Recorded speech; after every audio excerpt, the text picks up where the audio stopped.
শুধু তার একটা ছোট ভাই আছে।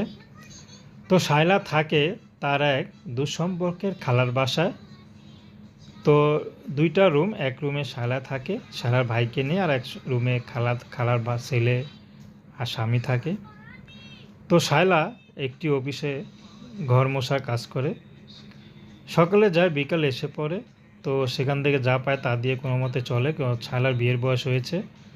শায়লা যে বিয়ে শাদী করবে সেই অবস্থা তার নাই, বা তার খালাও শুধু বলে, কিন্তু দায়িত্ব নিয়ে কেউ যে কাছে এসে আপন করে নেবে বা দায়িত্ব নিয়ে কেউ যে বিয়ে শাদী দিবে সেটা কোনো আগ্রহ নেই, কারোই মাথা ব্যথা নেই। তো শায়লা বড় হয়েছে, বুঝতে শিখেছে শায়লা তো এইভাবে তার জীবনটা পার করা যায় না। তো শায়লা চাচ্ছে যদি ভালো একটা জীবনসঙ্গী পেয়ে যায় ইউটিউবে এসে, তাহলে তো ভালোই হয়। তো তার এক বান্ধবীর কথায় শায়লা ইউটিউবে এসেছেন। শায়লার দেখতে মাশাআল্লাহ ভালো, তো শায়লা চাচ্ছে যে তাকে ভালোবেসে আপন করে নিতে পারবে।